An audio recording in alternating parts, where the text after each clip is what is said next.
Actually competition के field में आए तो उसमें समझ आया कि नहीं कुछ चीजें हैं जो करनी पड़ेंगी। तो जो ये 5 महीने का जो इनिशियल पीरियड था सर, उसमें थोड़ा सा ऐसा लगा कि यार गलती तो नहीं कर दी बिना कोचिंग लिए, कोचिंग ले लेनी चाहिए थी सर। एग्जाम हॉल में ऑब्वियसली डर तो लग रहा था, मतलब ऐसा नहीं था बिल्कुल निडर होके गए थे, डर था, सब कुछ था जो हर एक नॉर्मल स्टूडेंट को एंजाइटी होती है वो हमें भी हुई थी।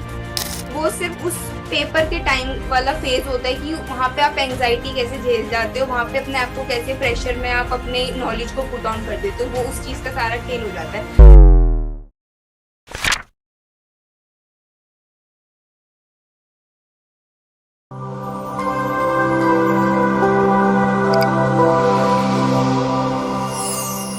नमस्कार, एक बार फिर से आप सभी साथियों का हार्दिक स्वागत, अभिनंदन टीएनसी के इस ऑनलाइन प्लेटफॉर्म में। Myself Bhojaj Palariya, assistant nursing superintendent AIIMS Patna. एक बार फिर से आप सभी साथियों का हार्दिक स्वागत और अभिनंदन करता हूं।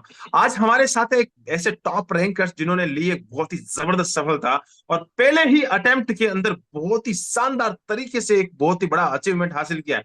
अपना जो लक्ष्य था उस लक्ष्य को हासिल किया है, तो बहुत ही बड़े इंस्टीट्यूट से भी इन्होंने पास आउट किया है, तो ये तो सफलता इनकी बनती ही बनती है। तो सबसे पहले तो बहुत बहुत बधाई और शुभकामनाएं ऑल इंडिया रैंक 108 रश्मि जी का। Thank you sir, thank you so much sir. आपकी ब्लेसिंग्स थी, पेरेंट्स की ब्लेसिंग्स थी, भगवान का साथ था, तो यहाँ पर है, सब चीज का कॉम्बिनेशन था।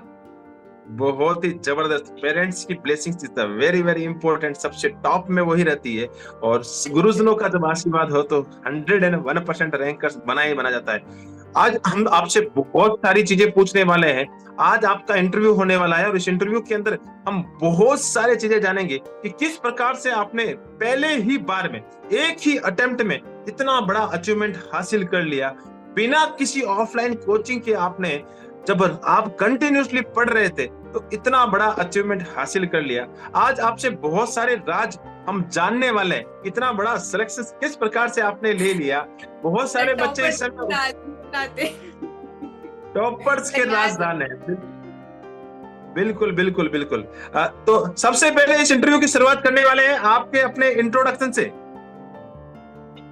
गुड इवनिंग सर, मेरा नाम रश्मि है और सर मैंने 2019 में 12th पास आउट किया था और 2019 में ही आरएके का एंट्रेंस क्लियर कर मुझे वहाँ पर एडमिशन मिला बीएससी ऑनर्स नर्सिंग के लिए। वहाँ पर 4 इयर्स ग्रेजुएशन कंप्लीट करने के बाद 31 मई 2023, दैट इज अभी 5 मंथ्स पहले ही मैंने वहाँ से पास आउट किया है। और उसके बाद अब जो हमारा नॉर्सेट 5 हुआ था उसमें प्री क्लियर करके देन मेंस क्लियर करके with the help of TNC और ऑब्वियसली ब्लेसिंग्स तो सबकी थी, भगवान की, पेरेंट्स की, मेरे कॉलेज टीचर्स की। उसके साथ sir I have secured 108 AIR इन नॉर्सेट। सबसे पहले तो मैं यहाँ पे जितने भी आपके गुरुजन इस इंटरव्यू को देखेंगे, आरएके के जितने भी गुरुजन हैं, उन सभी को मैं थैंकफुल करना चाहूंगा और बहुत बहुत बधाई और शुभकामनाएं देना चाहूंगा इस प्लेटफॉर्म के माध्यम से कि आपके बच्चे ने एक बहुत ही बड़ा करामात करके दिखाया है। वो भी फील इस समय प्राउड फील कर रहे होंगे कि यार रश्मि ने तो बिल्कुल पहली बार में 6 लगाया है। बहुत बहुत बधाई और शुभकामनाएं। तो आज हम बात करने वाले हैं कि आपने जब 4th ईयर के साथ में और जस्ट पास आउट होने के 5 महीने बाद आपने इतना बड़ा लक्ष्य हासिल कर लिया बिना किसी कोचिंग, ओनली ऑन टीएनसी की ऑनलाइन कोचिंग के माध्यम से, कोई ऑफलाइन कोचिंग आपने नहीं की। तो ये लक्ष्य आपने नॉर्सेट का जो लक्ष्य बनाया, नॉर्सेट को अपना सपना बनाया, ये कब से प्लान कर लिया था कि भाई हाँ मुझे नॉर्सेट पार करना है? सर प्लान 2021 में सर बहुत ज्यादा 2021 का जो नॉर्सेट था उसमें काफी ज्यादा सीट्स आई थी और काफी ज्यादा नोन टू लोग थे जिनका सिलेक्शन हुआ था, तो तब से थोड़ा नॉर्सेट की तरफ इंक्लाइनमेंट पड़ा था। बट एग्जैक्टली अगर तैयारी की बात की तो वो 2022 जब लास्ट ईयर मेरा इंटर्नशिप स्टार्ट हुआ था तब से थोड़ा तैयारी करना स्टार्ट किया था। बट हमारा आरएके में सेमेस्टर सिस्टम होता है, तो जो हमारा फर्स्ट सेमेस्टर था इंटर्नशिप का वो थोड़ा सा उसमें हमारे एग्जाम्स भी होते हैं, उसमें इतना अच्छा प्रिपरेशन नहीं हुआ था। बट थोड़ा थोड़ा जितना होता था उतना थोड़ा प्रिपेयर कर लेते थे, जैसे थ्योरी पढ़ ली, नोट्स क्रिएट बना लिए अपने। देन सर उसके बाद नेक्स्ट सेमेस्टर में जनवरी से थोड़ा सा पढ़ने लगे और अपने नोट्स बनाए थे। एनक्लेक्स और टारगेट है, दो से करके नोट्स बनाए थे, क्वेश्चन की प्रैक्टिस की थी। और उसके बाद सर तब से पढ़ रहे थे। फिर जब मई में घर आए थे कॉलेज खत्म होने के बाद, तब एक्चुअली में जो पढ़ाई थी वो स्टार्ट हुई। जून में भी सर थोड़ा सा पेस थोड़ा धीरे ही था, बट जुलाई में थोड़ा रियलाइज हुआ, क्योंकि सर मेरी फ्रेंड से मुझे पता चला था, मेरी डियर फ्रेंड ऑफ माइंड से मुझे बता दिया था कि समहाउ कि नॉर्सेट जो है वो सितंबर में ही होगा, क्योंकि ऐसे स्पेकुलेशंस आ रहे थे कि जून में नॉर्सेट हो गया तो अभी सितंबर में नहीं होगा, लेट होगा। बट ऐसा पता था 99% हमें श्योरिटी थी हम बच्चों को कि सितंबर में ही होगा नॉर्सेट, तो उस हिसाब से थोड़ा तैयारी करने में लग गए। ओके, मैं यहाँ पे आपको रोकना चाहूंगा और एक चीज पूछना चाहूंगा। आपकी फ्रेंड ने आपको बता दिया कि भैया, और वैसे पूरा लग रहा था अंदेशा भी बच्चों को, बहुत सारे बच्चे ऐसे सोचेंगे इतना जल्दी तो नोट सेट नहीं होगा, जून हुआ तो नेक्स्ट 2024 में वापस से नोट सेट होगा। लेकिन कहीं ना कहीं आपके मन में एक सस्पेंस क्रिएट हो गया था कि भैया सितंबर में हो गया तो हम क्या करेंगे। तो कहीं मन में नहीं आया कि यार चलते हैं ऑफलाइन की तरफ? नहीं सर, मतलब ये था जब स्टार्टिंग से कोचिंग मिली, स्टार्टिंग में तो बड़ा मतलब ये था कि चलो ठीक है, कॉलेज में भी तो पढ़ाई की है, क्लास में टॉप करते थे, तो इतना तो थियोरेटिकल अपना बेस है कि थ्योरी समझ आ जाएगी। बट जब एक्चुअली कंपटीशन के फील्ड में आए तो उसमें समझ आया कि नहीं, कुछ चीजें हैं जो करनी पड़ेंगी। तो जो ये 5 महीने का जो इनिशियल पीरियड था सर, उसमें थोड़ा सा ऐसा लगा कि यार गलती तो नहीं कर दी बिना कोचिंग लिए, कोचिंग ले लेनी चाहिए थी।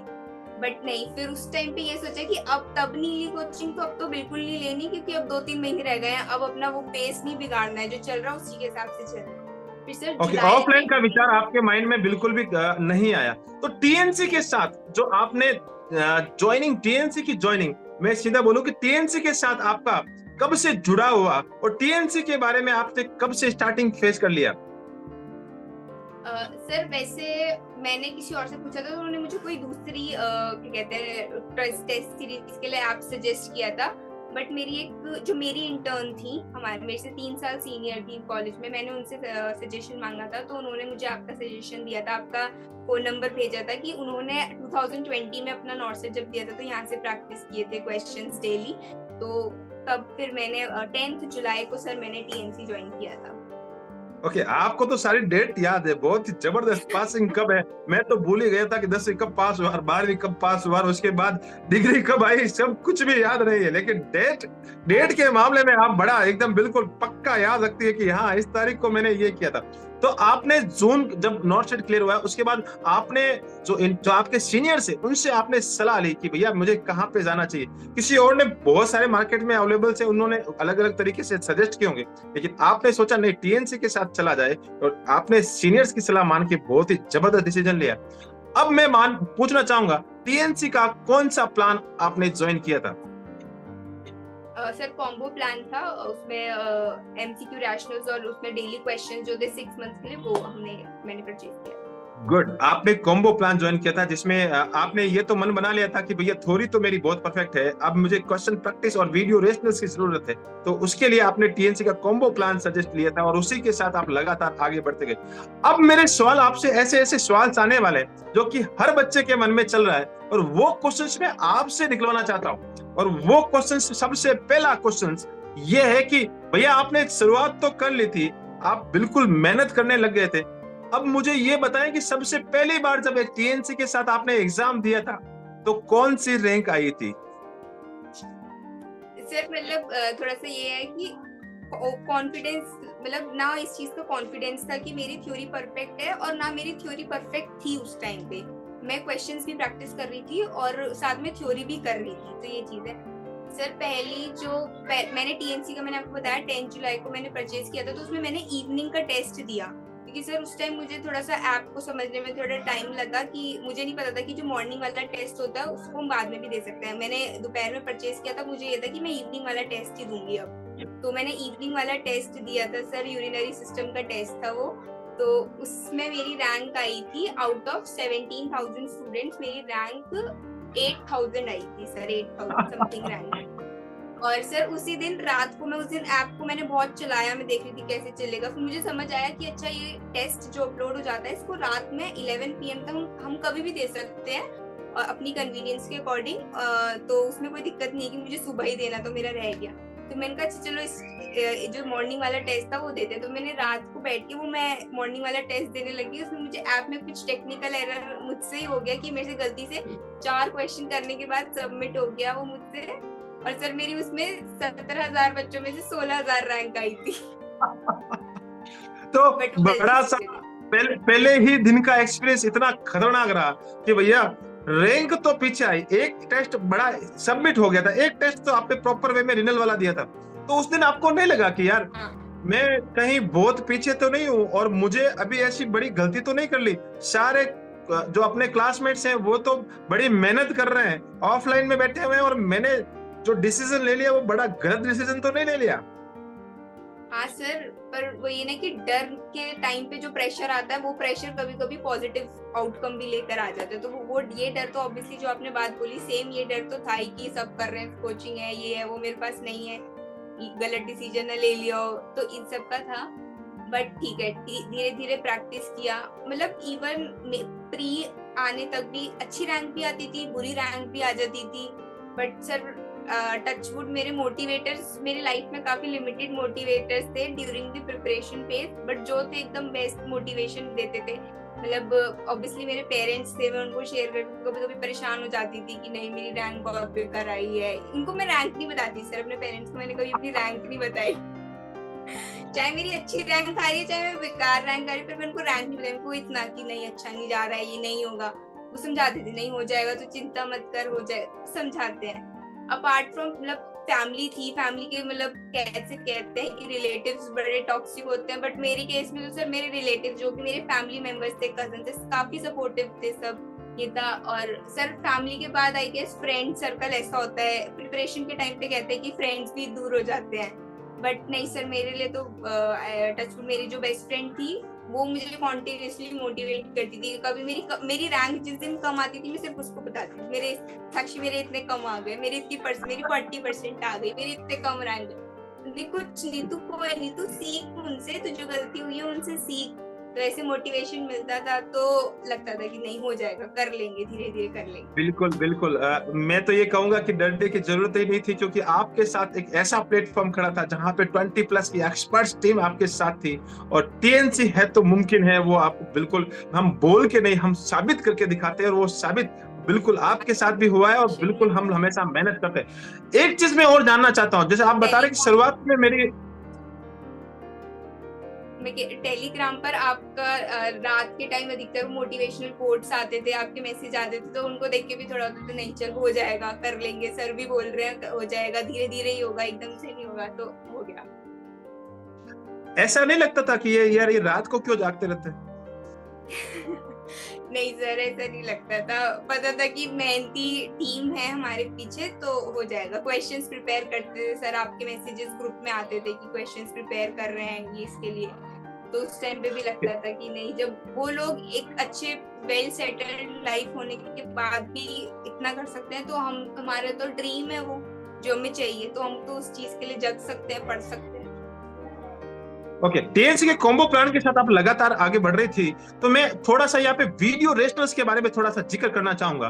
वीडियो रेशनल्स आपने देखे थे, तो वो कैसे लगे आपको?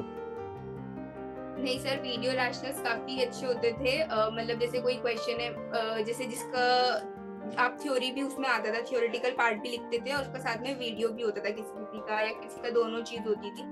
तो जो उससे समझ नहीं आई तो उसको वीडियो से कवर कर लिया। उसमें वीडियो में भी अच्छे से जो भी टीचर होते थे वो वीडियो में जाके उस क्वेश्चन को समझा के, नॉट ओनली वन ऑप्शन, उसके चारों ऑप्शन जो होते थे उन चारों ऑप्शंस को क्लैरिफाई करते थे कि अगर इस क्वेश्चन का ये करेक्ट आंसर है तो ये क्यों है, और बाकी के 3 नहीं है तो वो क्यों नहीं है। तो इस चीज को अच्छे से एक्सप्लेन करते थे, तो वो चीज भी काफी हेल्पफुल थी। क्योंकि सर कुछ ऐसे क्वेश्चन होते हैं ना कि उनका रैशनल आप ऐसे अगर गलत हुआ तो आप उनको थ्योरी में जाके भी नहीं मिलेंगे, लैंग्वेज ऐसा है क्वेश्चन का, तो वो आपको समझना पड़ेगा। तो उस केस में वीडियो रैशनल्स काफी हेल्पफुल होते थे।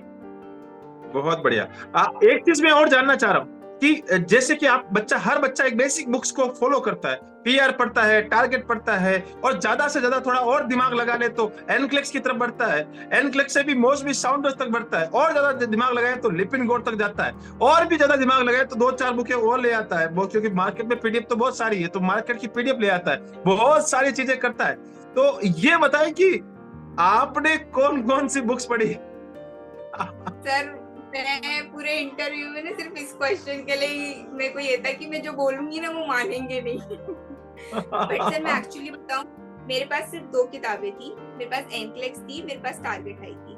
उसमें से भी एनक्लेक्स मैंने पढ़ी है। एनक्लेक्स जैसे मैंने बताया कि मैंने इंटर्नशिप में थोड़ा थोड़ा थ्योरी स्टार्ट किया था, तो एनक्लेक्स की बच्चे थ्योरी जानना में। चाह रहे हैं मॉस्बी या साउंडर्स? हाँ जी सर, मैं आ रही हूँ सर, उसी कौन? पे आ रही हूँ। जब प्री से पहले का केस था तो सॉन्डर्स का एनक्लेक्स किया था। उसमें मतलब सर सॉन्डर्स का एनक्लेक्स भी नॉट एज इन की पूरा मैंने कम्प्लीटली उसका थ्योरी पढ़ लिया है। थ्योरेटिकल बेस तो ऐसा था कि थोड़ा अपने जो कॉलेज के नोट्स हैं उनसे चल रहा है, और थोड़ा टारगेट है, जो टॉपिक समझ नहीं आया वो थोड़ा यूट्यूब से प्रेफर कर लिया, ऐसे चल रहा था। मेन जो मेरे पास 2 किताबें हमेशा रही हैं प्री से पहले, वो सॉन्डर्स की एनक्लेक्स और टारगेट हाई। टारगेट हाई के क्वेश्चंस मैंने सारे नहीं किए थे सर। टारगेट हाई एक टाइम था ऐसा जब पेपर बहुत पास था, 20 डेज रह गए थे और टारगेट हाई के काफी क्वेश्चंस बचे थे। मैंने उस टाइम पे सोचा कि अब मैं टारगेट हाई लेके बैठूंगी ना तो थ्योरी जो कंप्लीट नहीं हो पाई है वो भी नहीं हो पाएगी और क्वेश्चंस भी नहीं हो पाएंगे। तो क्वेश्चंस के लिए मैंने फिर अपने आप को ये बिलीव किया कि टीएनसी है, उनके जो क्वेश्चंस आ रहे हैं वो क्वेश्चन प्रैक्टिस जो है वो वहां से हो जाएगी। मैंने टारगेट हाई को छोड़ दी, फिर मैंने क्वेश्चंस की प्रैक्टिस टीएनसी से करी। ये होता था कि सब बोलते कि डेली कम से कम 300 क्वेश्चंस करने हैं, ये है वो।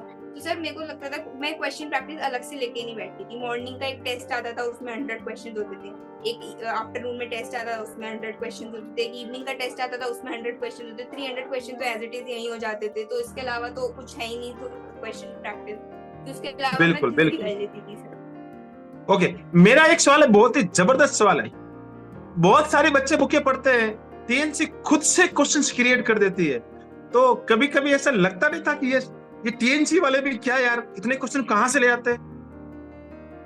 हाँ सर लगता था, होता था ऐसे कि ये थे हम मतलब कि क्योंकि सर मैंने, हाँ सर मैंने मेंस के टाइम पे से प्री क्लियर होने के बाद जो 3 वीक्स का टाइम था उसमें मैंने सॉन्डर्स एनक्लेक्स के जो क्वेश्चंस थे और मॉस्बी के क्वेश्चंस थे, इन क्वेश्चंस को किया था। सिर्फ इन 2 क्वेश्चंस और टीएनसी के क्वेश्चंस, सिर्फ क्वेश्चन किए थे, उसमें मैंने कोई थ्योरी नहीं उठाई थी। ये 3 चीजें थी, टीएनसी के क्वेश्चंस रिपीटेडली, मॉस्बी के क्वेश्चंस और एनक्लेक्स के क्वेश्चंस, इनसे किया था। लगता है सर क्वेश्चंस की यार टारगेट हाई भी थोड़ी थोड़ी पढ़ी है, मॉस्बी भी पढ़ ली है और एनक्लेक्स भी पढ़ ली है, फिर भी टीएनसी का ऐसा क्वेश्चन आ रहा है जो कहीं पढ़ा नहीं है। फिर उसमें बच्चे मुझे ये सवाल पूछते रहते हैं कि सर कौन सा कहाँ से उठा के लेके आते हो, तो मैं आज बता देना चाहता हूँ कि भैया हमारे पास में एक खदान है, और वो खदान कहाँ पे है मैं सबके साथ शेयर भी कर देता हूँ, और वो है एक्सपीरियंस की खदान। और वो यहाँ से क्वेश्चंस जब निकलते हैं, आप थ्योरी से हमेशा टीएनसी टीम लगातार क्वेश्चंस क्रिएट करती है, एग्जामिनर के माइंड तक पहुंचने की कोशिश करती है कि एग्जामिनर किस लेवल पे किस टॉपिक को किस तरीके से क्वेश्चंस को क्रिएट कर सकता है, वो क्वेश्चंस हमें क्रिएट करने पड़ते हैं। और सबसे बड़ा टफेस्ट जॉब होता है क्वेश्चंस को क्रिएट करना। क्वेश्चंस को क्रिएट करने के बाद भी उससे भी बड़ा टफेस्ट काम ये होता है उसके ऑप्शंस को बनाना, बहुत टफेस्ट काम होता है ये। हाँ सर, और मतलब वही क्वेश्चंस होते थे सर आपकी जो वो मॉर्निंग डोज आती है ना जिसमें 10 क्वेश्चंस होते हैं किसी भी एक प्रोसीजर को लेके, वो भी काफी हेल्पफुल थे। मतलब थे जैसे लंबर पंक्चर, आपने कोई टॉपिक उठा लिया, पीपी का टॉपिक उठा लिया या एनजीओजी का टॉपिक, ये भी मतलब ये वो प्रोसीजर बेस्ड टॉपिक होते थे, इसके भी 10-10 क्वेश्चन 15 क्वेश्चन, मतलब तो 5 मिनट में ऐसे कहीं हम चल भी रहे तो भी हम ये क्वेश्चंस कर लेंगे, बट प्रैक्टिस हो जाती थी, तो वो भी काफी हेल्पफुल थे जो मॉर्निंग डोज आती थी। बिल्कुल, बहुत ही जबरदस्त आपने अपना एक्सपीरियंस शेयर किया, उसके बारे में आपने बताया, टेस्ट सीरीज के बारे में बताया, वीडियो रेस्टर्स के बारे में बताया। अब मैं आपके ऊपर आ जाता हूं और ये एक्सपीरियंस उस समय का जानना चाह रहा हूं। एग्जाम हॉल से पहले सबका दिल धक धक करता है, और आपका तो स्पेशली और ज्यादा कर रहा होगा कि यार सारे कई ऑफलाइन कोचिंग ले लिए, मैं तो सिर्फ टीएनसी के भरोसे चल रही हूँ और टीएनसी का कॉम्बो प्लान ही मेरा सहारा रहा है। तो ये जो हार्ट बीट है नॉर्मली तो 100 तक तो ठीक था, लेकिन उस समय ज्यादा ही कुछ बढ़ गया होगा, टेकिकार्डिया वाला कंडीशन आप तक पहुंच गया होगा, तो कैसे मैनेज किया? सर एग्जाम हॉल में ऑब्वियसली डर तो लग रहा था, मतलब ऐसा नहीं था बिल्कुल निडर होके गए थे, डर था, सब कुछ था जो हर एक नॉर्मल स्टूडेंट को एंजाइटी होती है वो हमें भी हुई थी, मुझे भी हुई थी। क्वेश्चंस प्री में तो सर मैंने शुरू के 5 क्वेश्चंस देखे थे, वो क्वेश्चंस का मुझे डाउट था, नहीं था, स्किप कर दिए थे, बट नहीं, फिर अपने आप को सोचा नहीं, काम करा है, मेहनत भी करी है, सब कुछ किया है, पेरेंट्स का आशीर्वाद है, टीचर्स हैं, सबका, सब सारे गुरुओं का आशीर्वाद, सब कुछ है, हो जाएगा, जितना और उतना कर। उस हिसाब से मेन ना सर ये होता है कि सर आई बिलीव मेहनत ना हर बच्चा करके जाता है, कोई नहीं बना। वो सिर्फ उस पेपर के टाइम वाला फेज होता है कि वहां पे आप एंजाइटी कैसे झेल जाते हो, वहां पे अपने आप को कैसे प्रेशर में आप अपने नॉलेज को पुट ऑन कर देते हो, वो उस चीज का सारा खेल हो जाता है। वरना पेपर में अगर सर 1 लाख बच्चे अगर बैठ रहे हैं तो आई बिलीव उसमें से बैठने वाले 60,000 बच्चे मतलब हैं, मेजोरिटी तो सब मेहनत करके ही पढ़ के ही आए हैं। बट थोड़ा सा एंजाइटी वाला फेज ही होता है ना, उसको ओवरकम करना बहुत इम्पोर्टेंट हो जाता है उस 1.5 घंटे में। तो डर और तो उसी लगा के लिए था, टीएनसी ऑब्वियसली जानी प्री में जाती भी है, लगा था, मेंस। उसी के लिए टीएनसी जानी जाती है कि आपको इतना अच्छा प्रैक्टिस, इतने सारे क्वेश्चंस, इतना सारा वीडियो रेशनल, इतना हाँ मजबूत बना दिया जाता है कि सिचुएशन भले ही कुछ भी हो, चिंता करने हाँ की जरूरत नहीं होती है। नहीं सर, यही था दिमाग में, यही था कि नहीं कोई बात नहीं, अगर नहीं आ रहे हैं क्वेश्चंस कोई बात नहीं। जैसे फोन में टीएनसी के क्वेश्चंस करते थे, ऐसे यहाँ कंप्यूटर स्क्रीन है, क्या करो अपने आप। नहीं आएगा सेकंड राउंड में स्टार्ट करेंगे, जो क्वेश्चंस नहीं आएंगे उसके हिसाब से देखो। वहां पे भी किया था, यहाँ पे भी हो जाएगा, जितना आता है उतना करो। ऐसे स्टेप बाय स्टेप एग्जाम में भी करेंगे ना सर, हो जाएगा। ओके, मेंस के एग्जाम का एक्सपीरियंस पूछना चाहता हूँ, क्योंकि पेपर लगभग ऐसा था कि 140 वाला पेपर तो कॉपी टू पेस्ट हुआ है। तो आपने जब एग्जाम देना शुरू किया था, तो ऐसे क्वेश्चन जब सामने आए तो क्या फीलिंग आई कि यार ये टीएनसी का टेस्ट तो नहीं चल रहा है? हाँ सर, मतलब ऐसे था कि जैसे मेन से पहले मेरी मॉसबी भी चल रही थी, सॉन्डर्स भी चल रहा था, टीएनसी के क्वेश्चंस की प्रैक्टिस, या फिर यूट्यूब पे कुछ वीडियोस आती थी क्वेश्चंस की, तो मैं हर जगह से क्वेश्चंस प्रैक्टिस ही रही थी। बट जब पेपर आया था ना, तो उस टाइम पे ऐसा हो गया कि नहीं यार, क्वेश्चंस कुछ तो है, देखे हुए हैं। और सर मुझे बिल्कुल एक क्वेश्चन, वो प्रूफ वाला जो क्वेश्चन आया था ना, कि चाइल्ड है उसको हम बच्चे को वॉशरूम में बंद कर देंगे, वो टीएनसी में क्वेश्चन आया था। और उसको देख के तो दिमाग ऐसी, इसके तो तीनों ऑप्शन भी नहीं पढ़ने, इसका तो यही आंसर होगा ऐसे। बट फिर भी पढ़ने चाहिए चारों ऑप्शन पढ़ के जल्दी। नहीं सर, काफी क्वेश्चंस थे जो था कि कॉन्फिडेंस था कि चलो इनसे हो जाएगा, कर लेंगे। But sir as a general student, paper देने के बाद डर तो सबको ही लगता है, हमें भी पेपर देने के बाद भी डर तो लग ही रहा था रिजल्ट के लिए भी। ओके, ऐसा लगा कि मैं रैंकर्स बन जाऊंगी या इतनी अच्छी रैंक आ जाएगी? बिल्कुल भी नहीं कभी लगा नहीं। था सर। पे तो बच्चा सब क्रोध लगाता है, कभी नहीं। नहीं नहीं लगा सर, ये था कि चलो ठीक है यार, टीएनसी में कभी अच्छी रैंक भी आ जाती है, बुरी भी आ जाती है। फिर मैंने तो भगवान से सिर्फ इतना मांगा था कि मुझे कोई भी रैंक दे दो, इतनी रैंक दे दो कि मुझे मेरे होम टाउन में मिल जाए, कोई भी हॉस्पिटल मिले मेरे होम टाउन में मिले, इतनी रैंक आए। अब चाहे वो 100 पे आए चाहे 900 पे आए, वो मुझे सिर्फ इतना चाहिए था। बट रैंक आ गई, अच्छी बात है सर, थैंकफुल टू यू। बिल्कुल, ये बिल्कुल अच्छी बात भी है कि हमेशा रहता है कि भैया कैसे भी करके घर के नजदीक वाला एम्स मिल जाए, चाहे वो कहीं पे भी कैसे भी रैंक आए, बस एम्स चाहिए, और वो भी घर के नजदीक वाला एम्स मिल जाए तो भैया जिंदगी की बल्ले बल्ले हो जाती है। और वो बल्ले बल्ले आज से शुरू भी हो गई है, और आने वाले समय में पता लगेगा कि हाँ भैया एम्स क्या चीज है। और एम्स के अंदर जब नौकरी करते हैं और महीने के 80,000 रुपए आते हैं तो एक अलग ही अंदाज होता है। और आज जो रश्मि है वो 1 साल बाद रश्मि देखना कि भैया रियल में लाइफ में परिवर्तन क्या आता है, वो बिल्कुल 1 साल बाद में जरूर फिर से एक बार इंटरव्यू भी कर सकता हूँ, और कॉल तो जरूर करूंगा। अब मैं आपसे बहुत सारी चीजें पूछना चाहता हूँ। आपको बिल्कुल भी नहीं लगा कि हाँ यार ये इतना बड़ा अचीवमेंट हासिल हो जाएगा?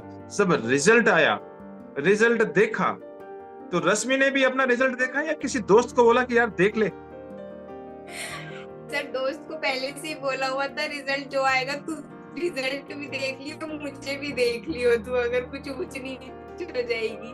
तो ये था साइमल्टेनियसली, मैंने भी रिजल्ट देखा, और इतने में मेरी फ्रेंड का भी मैसेज आ गया, कांग्रेचुलेशन। तो मैं अपने जब खुद देखा तो सर विश्वास नहीं हुआ कि ये मेरा ही, मतलब रुक, जब पेरेंट्स को बताने से पहले 2 बार कि 108 ही है ना, ये बता दूं कहीं मैं कुछ और हो, लगता नहीं। बट जब दोबारा भी क्रॉस चेक कर लिया, और इतने में मेरी जो फ्रेंड थी उसका भी मेरे पास कांग्रेचुलेशन मैसेज आ गया। नहीं इसने देख लिया, यही होगा, यही है मेरा रिजल्ट। सबसे और एक चीज और पूछना चाहूंगा, और बहुत ही इंपॉर्टेंट क्वेश्चंस बच्चों के कमेंट्स आते रहते हैं, और उसमें बाद में बात करना, ये कहना चाहूंगा कि टॉपर्स कितने घंटे पढ़ता था? सर मेरा कुछ ऐसा डेली टारगेट नहीं होता था कि मुझे इतना घंटे पढ़ना है, बट मेरी जो 5 महीने का पीरियड था, इसमें कुछ और ऐसी चीज भी नहीं थी कि मुझे कुछ और करना है। मैं सिर्फ पढ़ रही थी, तो मतलब पढ़ने के लिए, क्योंकि सर घर से भी कोई ऐसा प्रेशर नहीं था पेरेंट्स की तरफ से कि कुछ और करना है या घर का काम करना है, सब सपोर्टिव थे कि नहीं, मतलब ये होता सर खाना भी सामने आता है, रात में लेट नाइट स्टडी कर रहे हैं तो अगर मम्मी पापा की आंख खुल गई है तो कुछ फ्रूट्स काट के दे देंगे, रख के कि इसको खा लो, तो इस चीज से काफी ज्यादा सपोर्टिव था।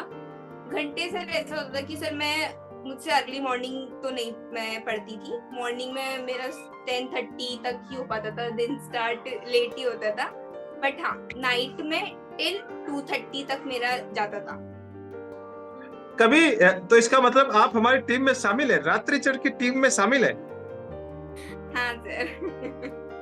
बट ये वो सर कि मॉर्निंग से इवनिंग रात तक अगर जो लोग भी हैं सुन रहे हैं कि कॉन्टिन्यूअसली पढ़ना है, नहीं, मैं 2 घंटे का दोपहर में भी ब्रेक लेती थी, रात को भी 1 घंटे में ब्रेक लेके फोन चलाती थी, और फोन चलाने में ये नहीं कुछ पढ़ने का चलाती थी, कुछ भी चलाती थी, पर मैं पढ़ाई का नहीं कुछ देखती थी, क्योंकि माइंड को रिलैक्सेशन भी जरूरी है, चाहे मैं बात करूँ अपने फ्रेंड्स से बात करूँ या यूट्यूब सर्व करूँ, अपने आप को टाइम थोड़ा थोड़ा रिलैक्स भी दो। कंटिन्यूअसली पढ़ोगे तो वो चीज भी ठीक नहीं है, एग्जॉस्ट हो जाओगे, बीच में थोड़ा थोड़ा बहुत ही अच्छा इंटरव्यू आपने दिया है और बहुत ही सारे सजेशंस आपने दिए।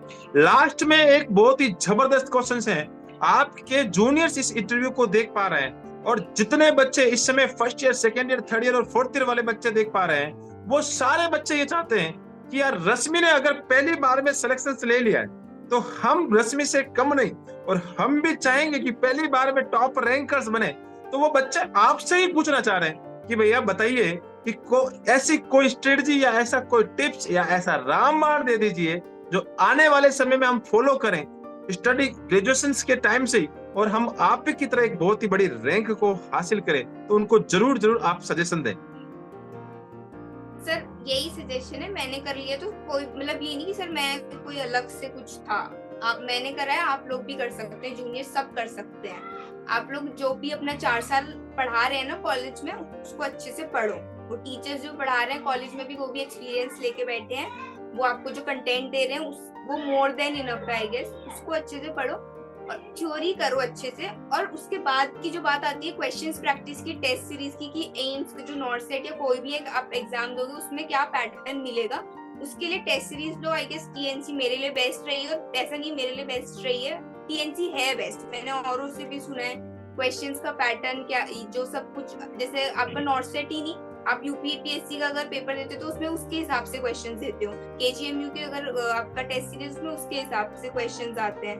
तो एक अपना थ्योरेटिकल बेस स्ट्रॉन्ग करो और उसके बाद क्वेश्चंस प्रैक्टिस के लिए टेस्ट सीरीज लो। आई गेस टीएनसी बेस्ट ही है, उसके साथ आपको जाना चाहिए। और सबसे मेन अपने पेरेंट्स पे, अपने टीचर्स पे, गॉड पे सबसे ज्यादा बिलीव करना है, और आपकी लाइफ में जो भी 1-2, बहुत ज्यादा नहीं होने चाहिए आई गेस, 1-2 लिमिटेड जो आपके होते हैं ना सपोर्ट पिलर्स होते हैं apart from your teachers and family, उनको अपनी लाइफ में हमेशा रखो, जो पॉजिटिव आपको हमेशा फीडबैक दे आपके काम के लिए। तो ये चीज है। बहुत ही जबरदस्त, आपने एक बहुत ही जबरदस्त स्ट्रेटजी और रामबाण दिया है भैया। लगातार जब आप 4 साल पढ़ रहे हो तो मेहनत करो, मेहनत का फल मीठा होता है, और अपनी थ्योरी को अच्छे से बनाओ। थ्योरी बनाने के बाद साथ साथ से थ्योरी बनाने से भी नहीं, आपको थ्योरी के बाद सबसे ज्यादा जो एमसीक्यू प्रैक्टिस भी करना जरूरी है, और उसके लिए टीएनसी का आपने कॉम्बो प्लान लिया था। सारे बच्चे आपको जरूर जरूर फॉलो करेंगे और आने वाले समय में आपसे भी अच्छी रैंक लाने की कोशिश करेंगे और 100% लेके आएंगे। तो इस इंटरव्यू सेशंस को आपने बोल दिया कि बेस्ट ऑफ लक, मेरे से अच्छी रैंक लेके आना। नहीं बिल्कुल, हमारा हो गया, उनका भी होना चाहिए, जिनका नहीं हो सबका होना चाहिए सर, मेहनत जो कर रहे सबका होगा भी। चलो बहुत अच्छी बात है, और बहुत ही अच्छी बात है आपने ये चीजें बताई। इस इंटरव्यू सेशंस को आपने अटेंड किया, अपना एक्सपीरियंस शेयर किया, और सारे बच्चों को आपके एक्सपीरियंस का 101% बेनिफिट मिलेगा। इस इंटरव्यू सेशंस को अटेंड करने के लिए बहुत बहुत धन्यवाद। आप हमेशा अपना नाम, अपने माता पिता का नाम, अपने जो आरएके के गुरुजनों का नाम, और आपकी जो दोस्त है जो हमेशा आपके साथ रहती है उसका नाम, और साथ ही साथ जो जिस धरती से आते उस धरती का नाम, और जितने भी गुरुजन आपकी जिंदगी में रहे उन सारे के सारे गुरुजनों का नाम, और फाइनली टीएनसी का नाम हमेशा रोशन करते हैं। जय Bharat and Vande Mataram. Thank you so much. Thank you sir, आपका भी बहुत बहुत थैंक यू, मतलब बहुत मेजर रोल प्ले किया है टीएनसी ने मेरी अचीवमेंट में, उसके लिए आपको बहुत, आपका थैंक यू सर। आपके पीछे पूरी टीम है, उस टीम का thank you sir. Thank you so much, thank you, धन्यवाद।